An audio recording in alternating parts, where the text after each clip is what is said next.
بسم اللہ الرحمن الرحیم۔ آج موجودہ صورتحال کے تناظر میں جو سیاسی کشمکش 2024 8 فروری کے الیکشن کے نتیجے میں آپ میڈیا کے سامنے اور پوری قوم کے سامنے ایک نقشہ اور ایک منظرنامہ نظر آ رہی ہے، اس کی تناظر میں پاکستان تحریک انصاف کی قیادت کی طرف سے، بانی پی ٹی آئی کی طرف سے ایک مؤثر وفد سابق اسپیکر اور ممبر قومی اسمبلی جناب اسد کیسر صاحب کی قیادت میں، جس میں بیرسٹر سیف صاحب سینیٹر، عامر ڈوگر صاحب اور دیگر عمیر نیازی صاحب اور فضل خان صاحب پر مشتمل یہ وفد باقاعدہ جمعیت علماء اسلام کی قائد مولانا فضل الرحمان صاحب کے رہائش گاہ پر تشریف لے اور تشریف لانے سے پہلے پی ٹی آئی کی طرف سے باقاعدہ آفیشلی رابطہ ہوا اور جمعیت علماء اسلام کی قیادت کی طرف سے ان کو خوش آمدید کہا گیا، ویلکم کہا گیا۔ تو آج 10 بجے تقریباً کچھ آگے پیچھے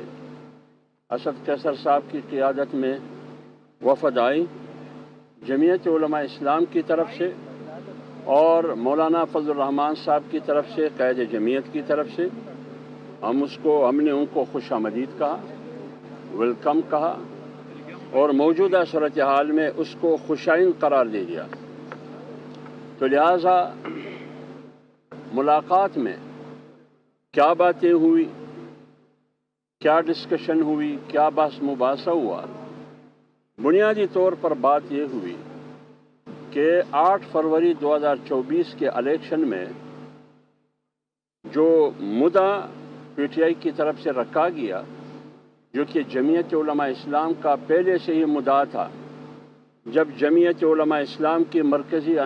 مجلس عاملہ کا اجلاس ہوا 2 روزہ، اس کے نتیجے میں مولانا صاحب نے پوری قوم کے سامنے بیانیہ رکھا کہ 8 فروری کے الیکشن کو جمعیت علماء اسلام یکسر مسترد کرتی ہے اور یہ الیکشن دھاندلی زدہ ذیلی الیکشن ہے، یہ عوامی مینڈیٹ نہیں ہے۔ تو اسی سلسلے میں پی ٹی آئی کی وفد اسد کیسر صاحب کی قیادت میں آئی، انہوں نے یہی مدعا رکھا کہ 8 فروری کے الیکشن کو ہم صاف، شفاف، غیر جانبدارانہ الیکشن نہیں کہہ سکتے۔ تو اس سلسلے میں دونوں پارٹیوں کا مولانا فضل الرحمان صاحب کی موجودگی میں پی ٹی آئی کی وفد اس بات پر تو دونوں متفق ہے کہ 8 فروری کا الیکشن صاف، شفاف، غیر جانبدارانہ، فری اینڈ فیئر الیکشن اس کو نہیں کہا جا سکتا، لہٰذا اس کو ہم مسترد کرتے ہیں۔ اس کے آگے کیا ہوگا یہ آگے پر چھوڑ دیں گے۔ اس بات پر بنیادی طور پر دونوں پارٹیوں کا اتفاق ہے کہ یہ الیکشن صاف اور شفاف نہیں، یہ دھاندلی زدہ الیکشن ہے، یہ غیر جانبدارانہ الیکشن نہیں ہے، یہ صاف اور شفاف نہیں ہے، اور اس الیکشن سے نہ سیاسی استحکام آئے گا، نہ معاشی استحکام آئے گا، نہ اس سے ملک کو اور قوم کو ترقی ملے گی۔ اس بات پر بنیادی طور پر اتفاق ہے دونوں پارٹیوں کا۔ آگے پھر کیا ہوگا یہ آگے پر پھر چھوڑ دیں گے۔ جی بسم اللہ الرحمن الرحیم۔ جیسا کہ حافظ عبداللہ صاحب نے بات کی، پاکستان تحریک انصاف کے چیئرمین جناب عمران خان کی ہدایت پر آج ہمارا وفد اسد کیسر صاحب کی سربراہی میں عامر ڈوگر صاحب، فضل احمد صاحب ایم این اے چارسدہ، عمیر نیازی صاحب ایم این اے نو منتخب ایم این اے اور میں خود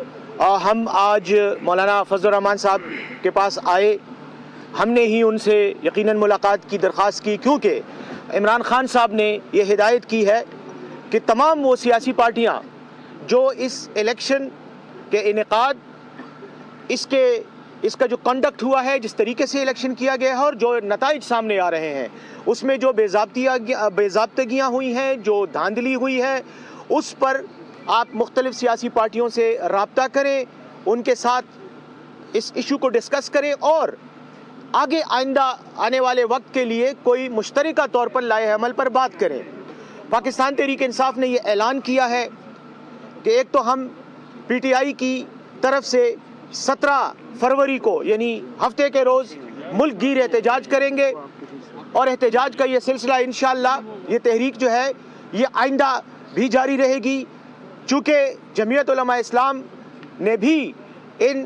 انتخابات پر شکوک و شبہات کا اظہار کیا ہے، اس کے نتائج پر اعتراض کرتے ہوئے ان کو مسترد کیا ہے، تو ہمارا اور ان کا یہ ایک مشترکہ متفقہ ایک نقطہ ہے جس پر ہمیں آپس میں اتفاق ہے۔ ہم یہاں آئے مولانا فضل الرحمان صاحب سے، حافظ حمداللہ صاحب سے، غوری صاحب سے اور ان کی ٹیم سے، مولانا صاحب میرے پیچھے کھڑے،